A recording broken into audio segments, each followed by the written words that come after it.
Real fact WWE subscribe if like. तो इस video में मैं डिस्कस करने वाला हूँ आपसे किकआउट्स के बारे में। वो सुपरस्टार जिन्होंने F5 पर किकआउट किया है। तो F5 को आप जानते हो कि कितना बड़ा मूव है। अगर ये किसी सुपरस्टार को पड़ जाता है तो वो सुपरस्टार किकआउट तो कर नहीं पाता है, उसके बाद वो उठता नहीं, घर चला जाता है। उठेगा क्यों? और मुझे पता है ये वीडियो देख रहे हैं बहुत लोग ऐसे हैं जिनके फेवरेट ब्रॉक लेसनर है।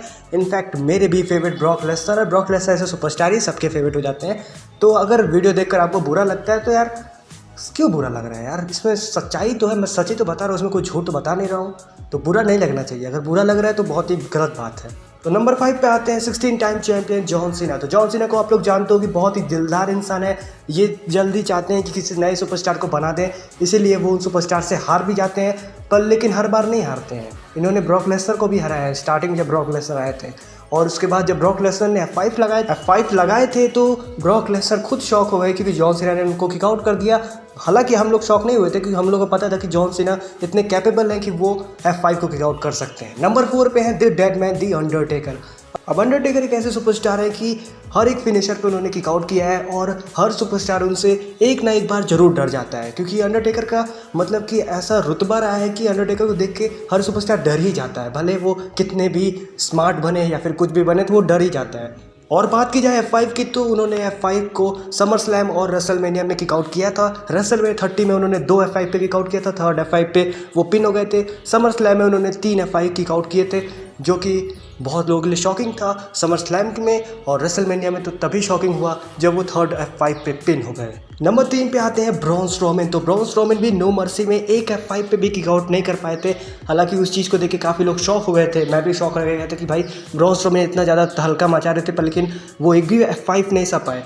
पर लेकिन उसी के नेक्स्ट ईयर क्राउन जूल में हमने देखा था कि ब्रॉन स्ट्रोमैन ने ब्रॉक लेसनर के 4 F5 पर किकआउट किया था, जो कि बहुत ही शॉकिंग था कई लोगों के लिए। तो ब्रॉन स्ट्रोमैन इस लिस्ट में नंबर 3 पे आते हैं इसीलिए। और मुझे उम्मीद है कि फ्यूचर में ब्रॉन स्ट्रोमैन ब्रॉक लेसनर को एक बार तो हरा के ही रहेंगे। नंबर 2 पे आते हैं ड्रू मैकइंटायर। तो ड्रू मैकइंटायर ने रेसलमेनिया में ब्रॉक लेसनर के 3 F5 पे किकआउट किए थे और पहले F5 पे तो उन्होंने एक पर ही किकआउट कर दिया था, जो कि बहुत से लोग शॉक रह गए थे और कुछ लोग हेट भी करते हैं इसीलिए ड्रू मैकइंटायर को इस बात पे, और बहुत से लोग फैन भी बन गए थे। तो ये बहुत ही शॉकिंग था जब उन्होंने एक पर ही किकआउट कर दिया था। अभी तक कोई ऐसा सुपरस्टार नहीं है WWE में जिन्होंने ब्रॉक लेसनर के F5 पर एक ही काउंट पर किकआउट कर दिया हो। तो बहुत ही शॉकिंग रहा है और देखकर ऐसा लगता है कि ड्रू मैकइंटायर हो सकते हैं WWE के नेक्स्ट फेस। और नंबर 1 पे आते हैं, आप सबको पता है और हम सबको पता है, मुझे भी पता है, रोमन रेंस। तो रोमन रेंस ने F5 को सबसे ज़्यादा किकआउट किया है रेसलमेनिया 31 में, साथ ही साथ रेसलमेनिया 34 में उन्होंने 5 F5 किकआउट किया था रेसलमेनिया 34 में, जो कि अभी तक रिकॉर्ड है, किसी ने इतना ज़्यादा F5 किकआउट नहीं किया है। इसीलिए रोमन रेंस इस लिस्ट में नंबर 1 पर आते हैं। और देखते हैं कि रोमन रेंस का रिकॉर्ड कौन तोड़ता है, कौन तोड़ सकता है? आपको क्या लगता है कौन तोड़ सकता है? तो आपको क्या लगता है कि कौन सा ऐसा सुपरस्टार होगा जो रोमन रेंस का रिकॉर्ड तोड़ेगा, साथ ही साथ ड्रू मैकइंटायर का भी रिकॉर्ड तोड़ेगा जो उन्होंने बनाया है कि F5 पर एक ही काउंट पर किकआउट कर दिया है? तो ऐसे कौन से सुपरस्टार्स हैं जो रोमन रेंस और ड्रू मैकइंटायर के रिकॉर्ड्स को तोड़ेंगे?